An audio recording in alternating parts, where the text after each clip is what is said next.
महात्मा जो व्यासपीठ पर बैठकर कथा सुना रहे हैं, उनकी सुंदरता को देख के लोग कहते रहते हैं बहुत सुंदर है, पर यह सुंदरता क्रीम पाउडर की और बादाम काजू की नहीं है। ये सुंदरता तप की ही है, जो तप कर लिया, जो हो गया, उसका ही है सब। आप सब जानते होंगे, आपके गांव में भी तो लोगों ने बादाम काजू दूध दुनिया भर का पिया है, दुनिया भर की डंड लगाई है, दुनिया भर की पहलवानी की है, हिंद केसरी, जय हिंद केसरी, इंटरनेशनल हो गए, पर कुछ नहीं है, हाथ पैर टेढ़े पड़े, घुटने दर्द के मारे परेशान। बादाम काजू तो मलमूत्र ही बनाते हैं, तेज नहीं बना सकते।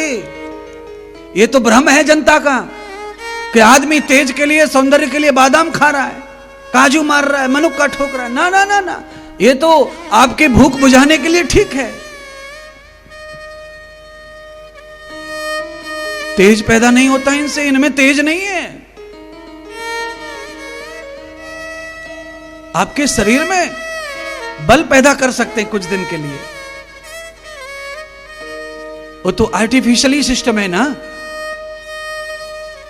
गोली दवाई से ताकत पैदा कर लो, बादाम से कर लो, सब आर्टिफिशियल है। थोड़े दिन ही रहेगी वो, बाद में वो भी टाई टाई हो जाती है।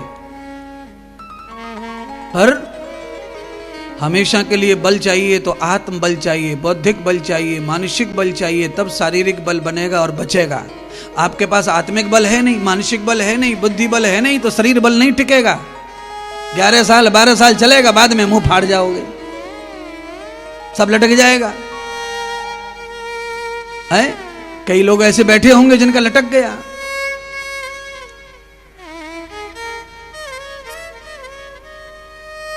सदैव नहीं रहेगा शरीर बल, है ना। ये तो मांस मज्जा का है, ये काय को रहेगा सदैव।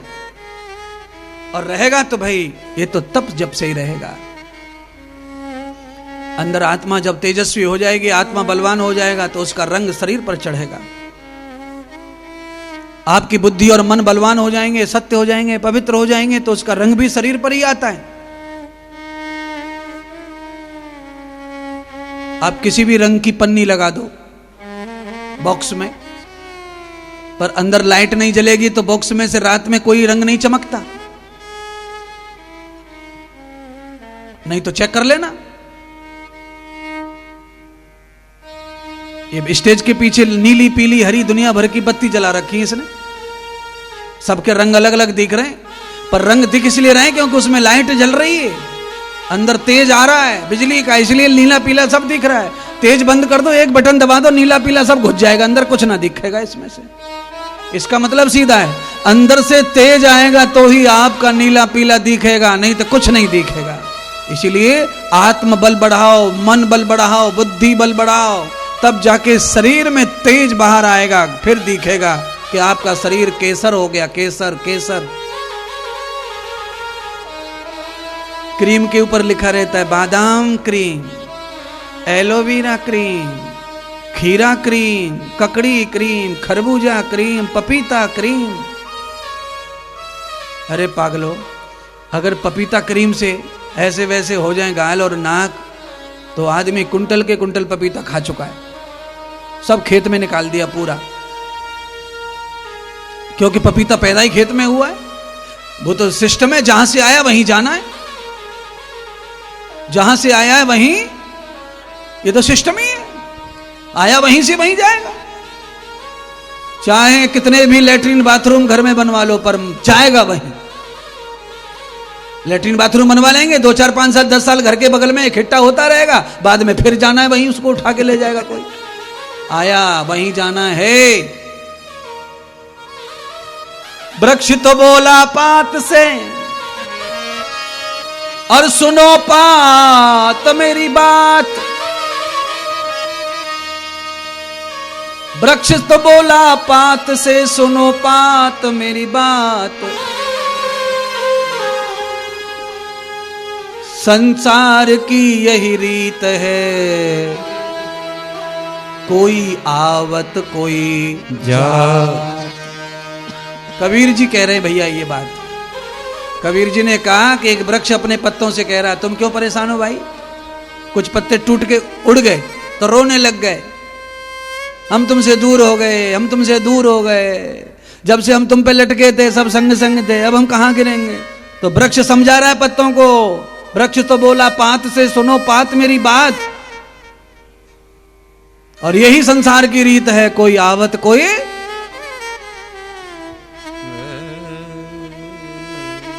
तो जन्म लेने की क्या खुशी और मर जाने का क्या दुख। रीति यही है। तो अब रीत से कैसे मुख मोड़ोगे आप? इसलिए आत्मबल बढ़ाओ। और आत्मबल जब बढ़ता है, जब कोई ज्ञानी, कोई तपस्वी तुम्हारे अंदर कानों में ठूस ठूस के भरता है, तब आत्मबल बढ़ता है।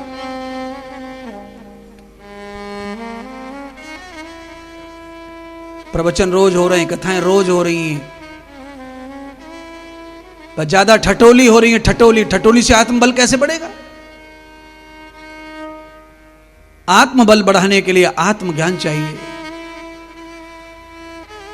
88,000 ऋषियों के पास में आत्मज्ञान की कमी थी, इसीलिए तीर्थों में, हिमालय में जाके भी अशांति, चिंता, टेंशन, परेशानी और घर वापस। क्यों? 2 घंटे पहले मैंने कहा था कि बिना गुरु के गोविंद मिलने वाला नहीं है, तीर्थ का फल मिलने वाला नहीं है। और गुरु बनाने के बाद में अपने मन से कुछ मत करो पूजा पाठ। गुरु ने अगर वाक्य दिया है, गुरु ने अगर बोला है, तो चाहे हाथ काट के फेंक दो, कान काट के फेंक दो, पर पूजा जो गुरु कहे वो करो। और फिर परिणाम ना आए, फल ना आए, तो गुरु को पकड़ो। पर तुम तो पहले ही पल्ला चढ़ा लेते हो। गुरु जी खूब बता रहे हैं कि ये कर लो, ये कर लो, पर आदमी अपने मन बुद्धि से ना तो ना, हाँ तो हाँ, जो मन कह रहा है वो कर रहे। फिर क्या शांति लाएंगे? हम कहां से लाएं शांति? हम कहां से सुख लाएं तुम्हारे घर में? हम कहां से तुम्हें उन्नति दें? अरे उन्नति और शांति और सुख देने के लिए तो हमने कहा कि तुम ये करो, और वो तुम कर नहीं रहे, अपने मन की सुन रहे हो, तो फिर नहीं शांति आएगी, नहीं सुख आएगा। जिसने सुना, जिसने माना और जो चल पड़ा गुरु आज्ञा में, वो कभी पीछे नहीं रहा, आगे गया। बहुत लोग चले गए, अनेक महात्मा संतों के शिष्य कहां से कहां पहुंच गए।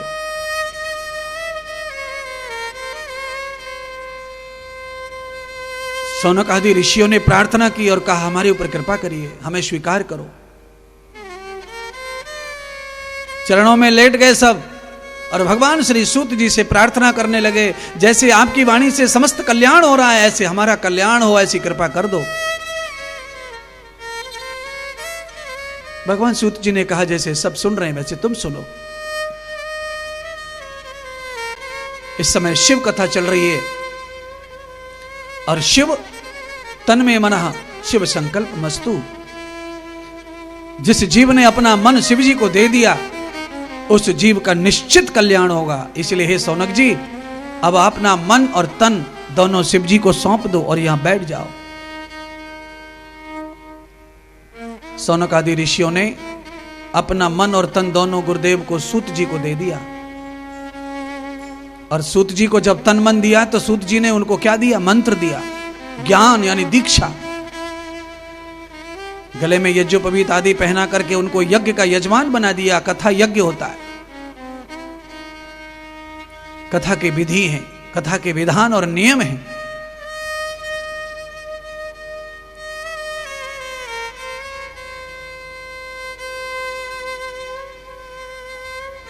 आवश्यक है कि जो नियम है वो पालन हो कथा के, तो उसका फल भी उत्तम बनेगा, परिणाम भी उत्तम बनेगा। दृष्टम कर्म विभूषितम त्वया वेदम च दर्शनम। शौनक जी ने कहा गुरुदेव आप मुझे माफ कर देना, मैं कुछ कहना चाहता हूं। सूत जी ने कहा कहो। शिष्य बन गए, 88,000 ऋषि दीक्षा ले ली, गुरु मान लिया, और गुरु मान के प्रार्थना पूर्वक कहने लगे कि हम ये जानना चाहते हैं कि हम कैसे विश्वास करें कि आप जो सुना रहे हो इसे सुनकर हमारा कल्याण हो जाएगा। हमें कैसे ऐसे विश्वास हो जाए?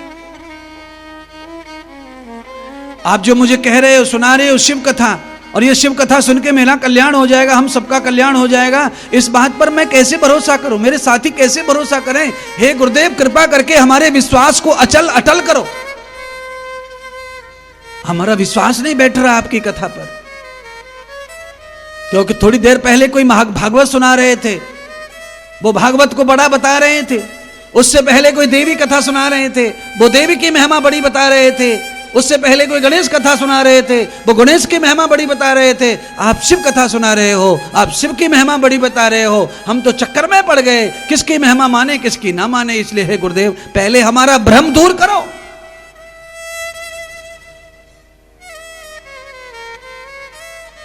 बात कैसी सौनक जी ने कही, अद्भुत बात कही। और ये बात तो आपके दिमाग में भी घूमती होगी।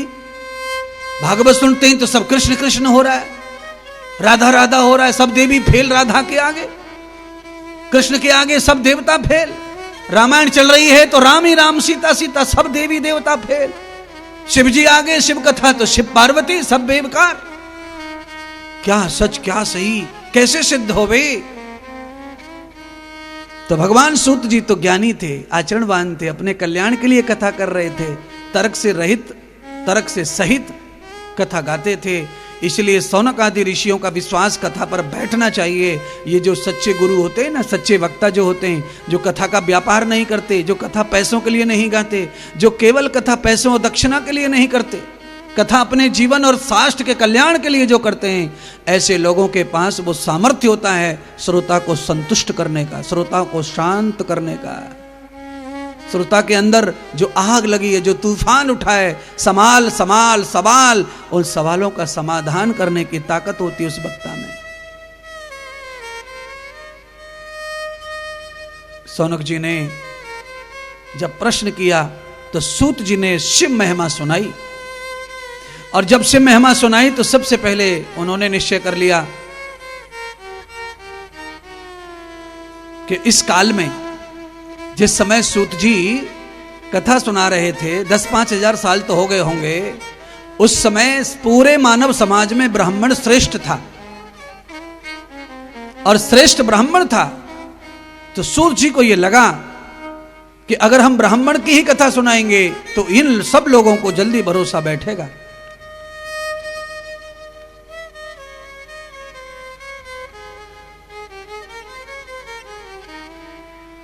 सूत जी कहने लगे, सौनक जी,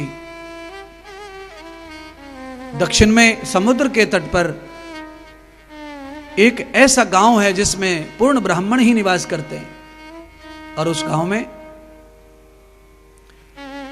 एक दुष्ट ब्राह्मण रहता है जिसका नाम है देवराज।